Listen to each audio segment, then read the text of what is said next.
Open your phone. Not your messages, not your email, your camera roll. Scroll for a moment and really look at what's there. Is it selfies, screenshots, photos of places you barely remember visiting? Or is it something else entirely? Dozens, maybe hundreds of photos of a small creature who isn't human? The way they sleep, the way they look at you, the way their face changes when they hear your voice. You might have told people confidently, "I don't want kids." And maybe that's true, at least in the way society defines the word child. But your phone tells a quieter, more honest story. Because people don't document what doesn't matter to them. They don't fill their storage with something that holds no emotional weight. Photos are proof of attachment. They are memory made visible. And if you're honest, your pet isn't just something you own. They are something you watch over, something you worry about when you're not home, something your day unconsciously organizes itself around. Notice how your body reacts when you look at those photos. There's a softening, a warmth, sometimes even a strange ache you can't quite name.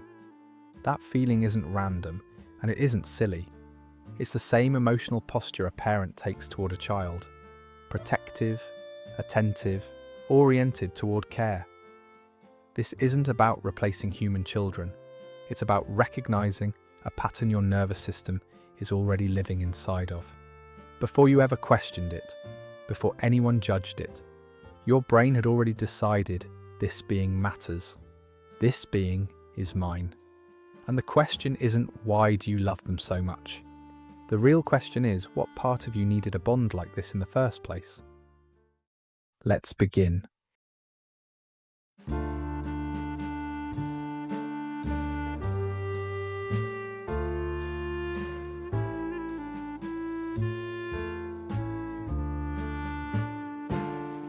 Long before you ever called yourself a pet parent, your brain had already made the call.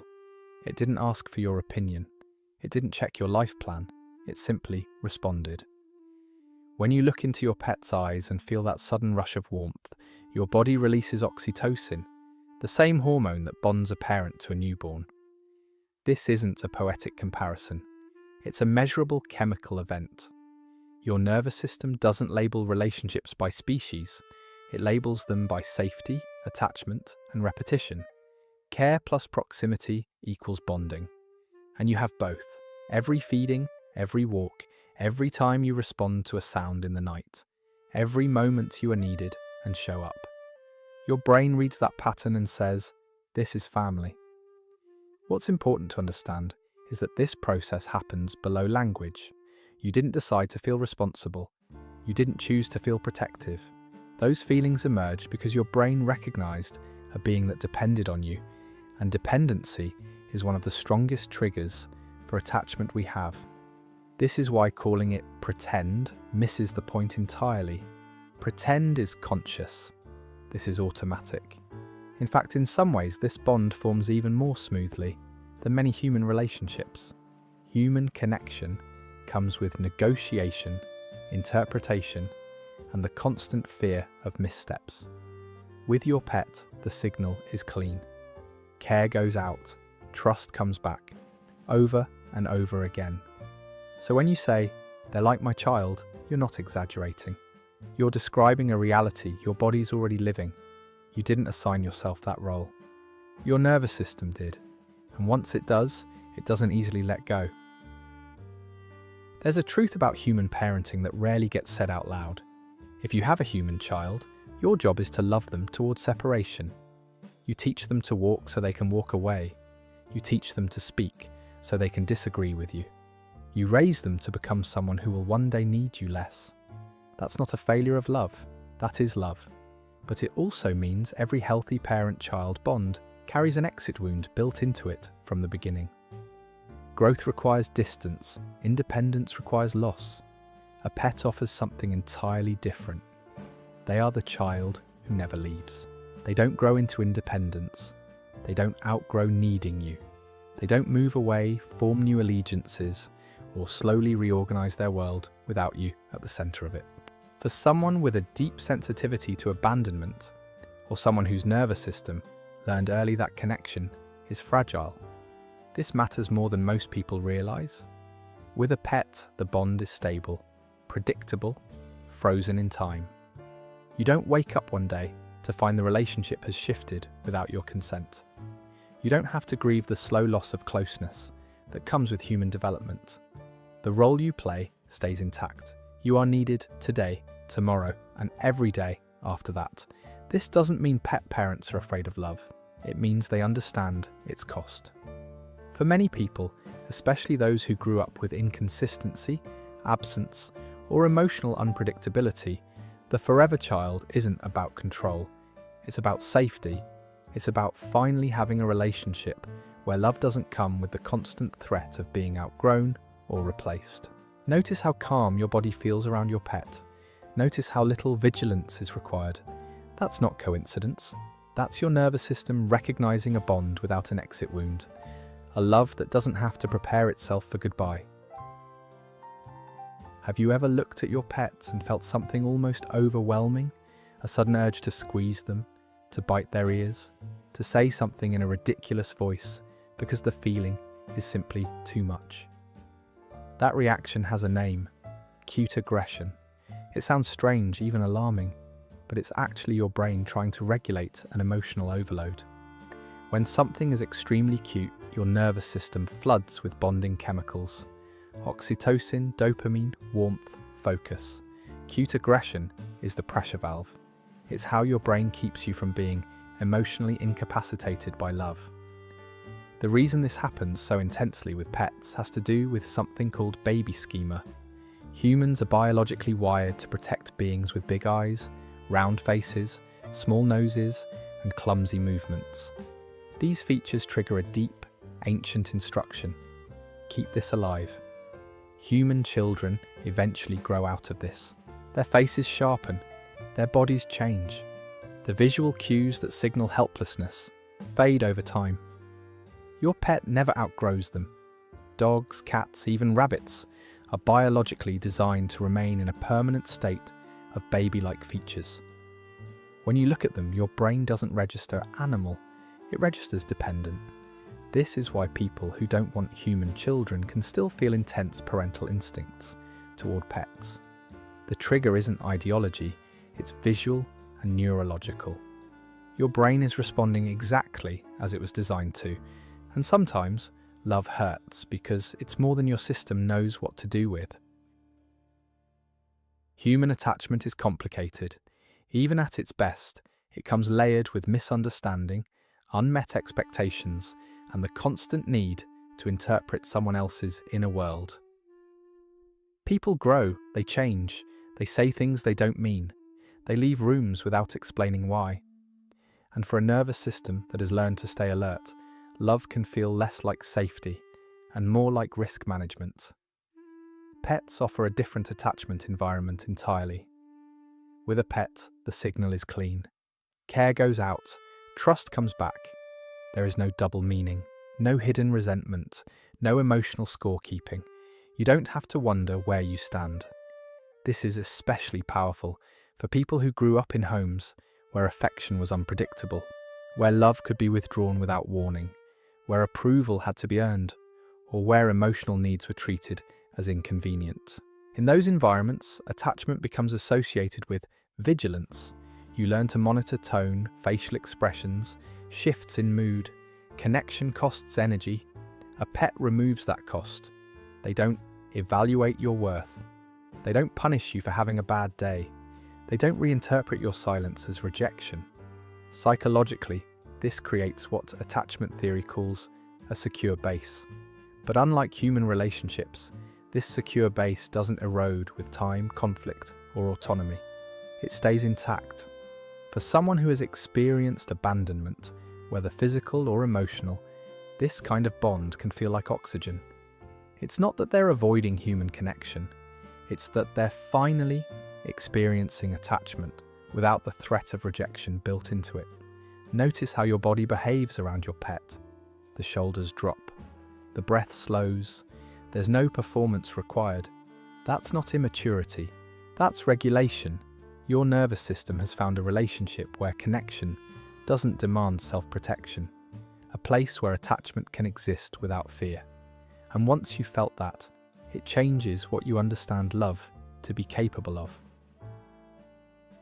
There's a stereotype that follows people who treat their pets like children, that they're filling a void, that they couldn't have a real family, that something is missing. Psychologically, the opposite is often true. People who bond deeply with their pets are frequently high-capacity nurturers. They have a surplus of caregiving energy, attention, concern, emotional attunement that needs somewhere to go. They are the ones who remember birthdays, the ones who check in, the ones who notice when something is off and quietly try to fix it. But the modern world doesn't reward this trait very well. For millennials and Gen Z especially, traditional pathways for expressing caregiving have narrowed. Housing is expensive, work is unstable, the future feels uncertain.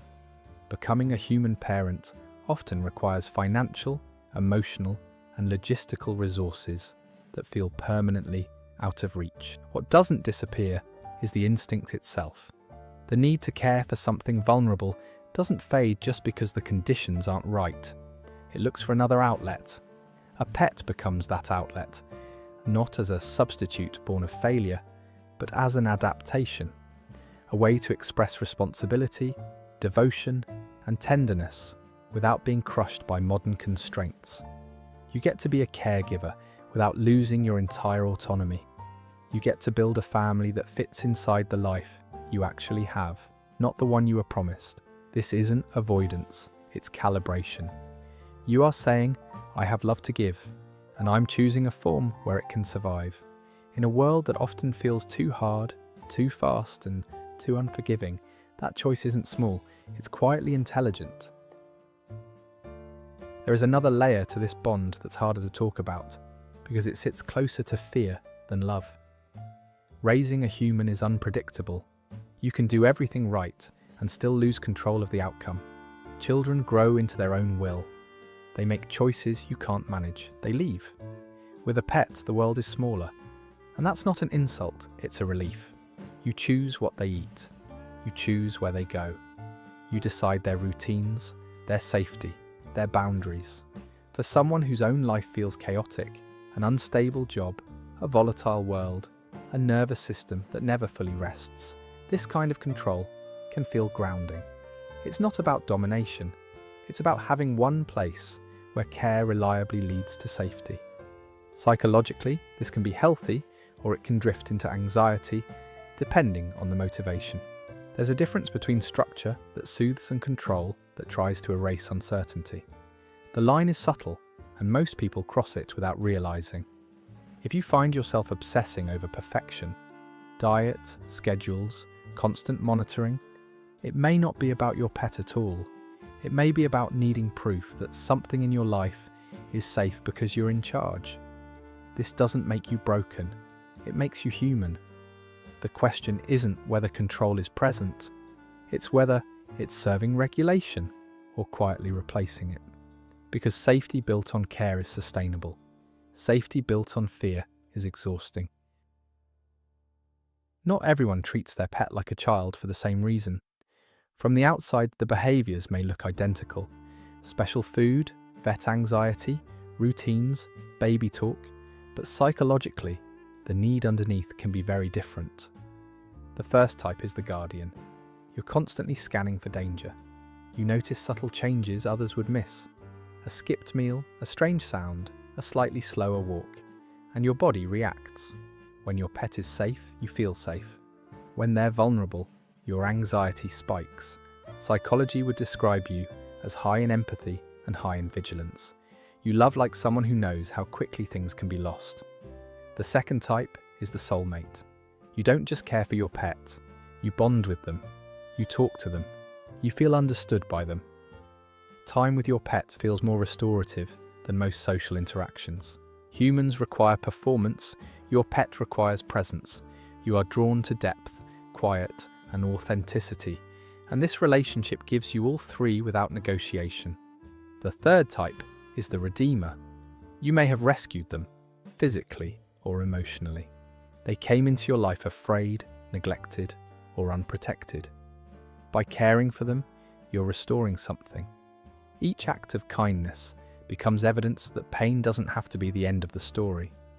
Often, you're not just raising them, you're healing yourself. And then there's the half type, the controller. Structure calms you, but when fear drives it, care can become rigidity. This isn't a flaw, it's a signal. Most people are a blend. And knowing which part of you is leading can change the way you love, without taking that love away. There is a moment most pet parents recognize, even if they've never put words to it. It's the way you talk to them when no one else is around. You're okay, I've got you, you're safe. Listen closely to that voice, because for many people, that tone wasn't something they received, it's something they're creating. Psychology calls this reparenting. It's the process of giving, in adulthood, what was missing in childhood. Patience, protection, emotional consistency. When you care for your pet, you aren't just meeting their needs. You are practicing a form of caregiving. Your own nervous system never fully learned to expect. Think about the details. You soothe them during thunderstorms. You reassure them when they are afraid. You celebrate small milestones that no one else would notice. Now ask yourself, was anyone that attentive to you? For people who grew up with emotional neglect, unpredictability, or harshness, this bond becomes quietly transformative. Every gentle response rewires a memory. Every moment of safety offered outward reinforces the idea that safety is possible at all. This is why the attachment feels so deep. You're not only a caregiver, you're a witness to their life and to a softer version of your own. And this is also why the pain can be so intense when something threatens that bond. Losing a pet isn't just losing a companion, it's losing the role where you finally felt competent, protective, and enough. When society dismisses that grief, it misses the point entirely. This relationship wasn't a substitute, it was a repair. You proved to yourself that you could love without harm, protect without control, and show up without disappearing. And that changes you, long after the species disappears from the frame.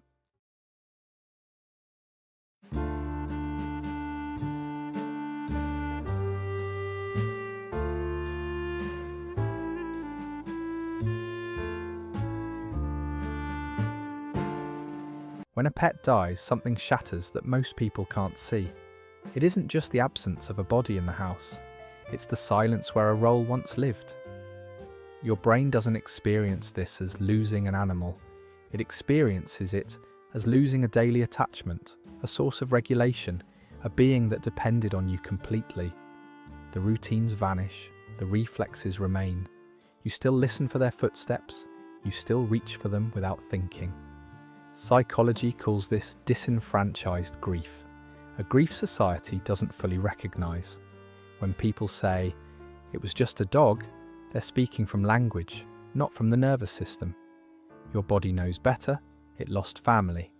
But here's the quiet truth. Love doesn't end where the body does. The bond you built reshaped how you attach, how you protect, how you care. That doesn't disappear. It becomes part of your emotional architecture. You carry it forward into future relationships, into how you speak to yourself, into how you hold others. Family isn't defined by blood. It's defined by presence, safety, and who waits for you when the world feels heavy. If this video made you feel seen, consider subscribing. This channel explores the quiet patterns beneath our attachments, the ones that shape how we love and heal. And if you've ever loved a pet like family, share your story in the comments. You're not alone.